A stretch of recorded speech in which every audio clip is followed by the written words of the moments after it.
After freeing Israel from slavery, God led his people to Mount Sinai. The mountain shook with thunder and fires.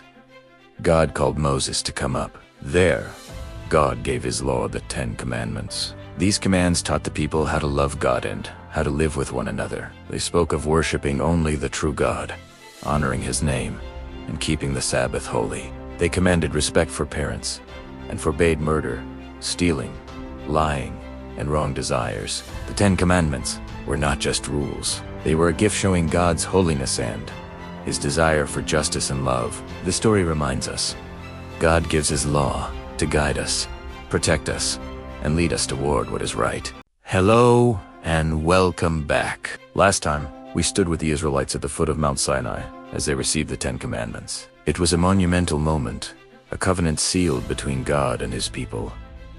But what happens after the mountain? What happens when the journey gets long, the path uncertain, and the destination seems impossibly far? Today, we're diving into the next chapter of this incredible story.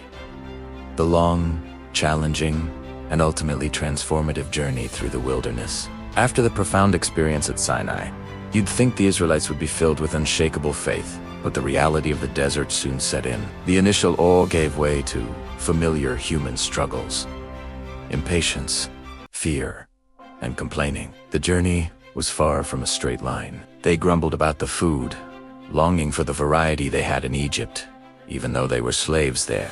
God miraculously provided manna, a bread-like substance from heaven, every single morning. He also provided quail when they craved meat. Yet, their contentment was often short-lived. The Reltes, the pivotal moment that would define a generation, came at a place called Kadesh Barnea, right on the edge of the Promised Land.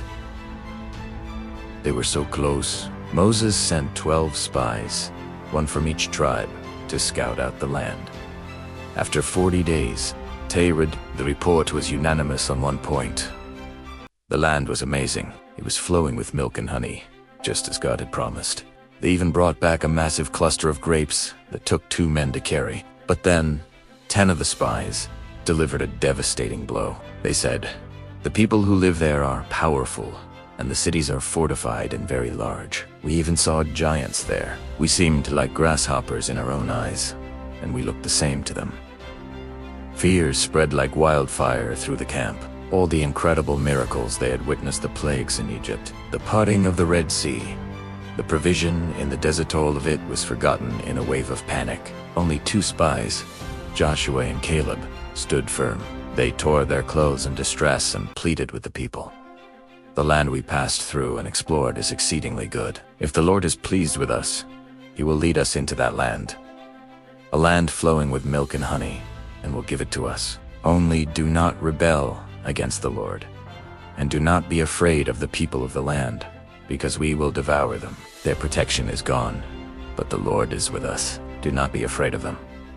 Tragically, the people refused to listen. Their fear was greater than their faith. They even talked of stoning Joshua and Caleb and choosing a new leader to take them back to Egypt. Because of this rebellion, this profound lack of trust, God declared that the entire generation that left Egypt, except for Joshua and Caleb, would not enter the Promised Land. They were sentenced to wander in the wilderness for 40 years, 1 year for each day. The spies were in the land until that generation had passed away. It's a heartbreaking turn of events. They were at the very doorstep of their destiny, but they turned back because of fear. The 40 years of wandering that followed were a period of refining, testing, and teaching. It was a time for a new generation to grow up. A generation that had known slavery in Egypt, but had known God's presence and provision in the desert their entire lives. They learned to depend on him daily for food, water, and guidance, following the pillar of cloud by day and the pillar of fire by night. During these years, Moses continued to lead them, patiently teaching them God's laws and recounting the stories of his faithfulness. He guided them through battles, settled disputes, and interceded for them time and time again. But even Moses, the great leader, was human. In a moment of frustration, he disobeyed a direct command from God. Instead of speaking to a rock to bring forth water as instructed, he struck it twice with his staff.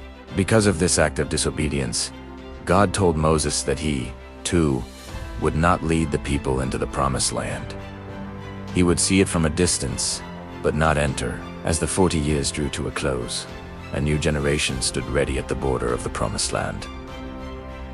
Moses, now an old man, gathered the people one last time. In the book of Deuteronomy, he delivers a series of powerful farewell speeches. He retells their history, reminds them of God's laws, and passionately urges them to choose life by loving and obeying God. Then, Moses climbs Mount Nebo, looks out over the beautiful land promised to his ancestors, and there he passes away. The leadership mantle is passed to his trusted aide, Joshua. With Joshua now in command, the atmosphere is completely different from 40 years prior. There's a sense of readiness, of renewed faith. God has charged to. Joshua is one of the most encouraging passages in all of Scripture. Be strong and very courageous. Be careful to obey all the law my servant Moses gave you. Do not turn from it to the right or to the left, that you may be successful wherever you go. Have I not commanded you? Be strong and courageous. Do not be afraid. Do not be discouraged, for the Lord your God will be with you wherever you go. The entry into the Promised Land begins with a miracle that echoes the past. Just as the Red Sea parted for Moses, the Jordan River, at flood stage, stops flowing and piles up in a heap, allowing the entire nation to cross on dry ground. It was a powerful sign to this new generation that the same God who was with Moses was now with Joshua. Their first major obstacle was the formidable city of Jericho, with its massive, impenetrable walls. But God's battle plan was anything but conventional. There would be no siege engines, no scaling ladders. Instead, the instructions were to march around the city once a day for 6 days, with the priests carrying the Ark of the Covenant.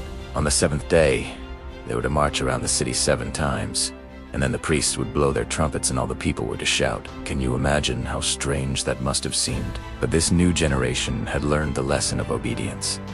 They followed the instructions to the letter, and on the 7th day, after the 7th lap, when the trumpets sounded and the people let out a mighty shout, the walls of Jericho came crumbling down. It was a victory won not by military might, but by faith and obedience. The conquest of the land continued under Joshua's leadership. There were victories and there were setbacks, each one teaching a lesson about the importance of complete obedience and reliance on God. After years of fighting, the land was finally subdued and divided among the 12 tribes of Israel. The promise made to Abraham centuries earlier was finally fulfilled. As Joshua, now old and near the end of his life, gathers the people, his final words echo those of Moses.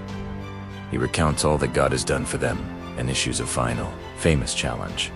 But if serving the Lord seems undesirable to you, then choose for yourselves this day whom you will serve. But as for me and my household, we will serve the Lord.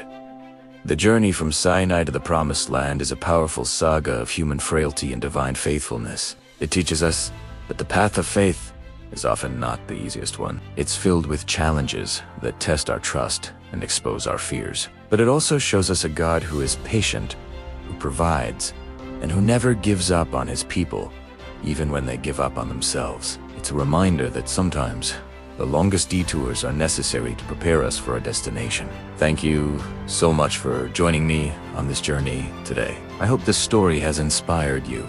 If you enjoyed this video, please give it a thumbs up, and do UNT forget to subscribe and hit that notification bell so you do UNT miss our next episode. See you next time.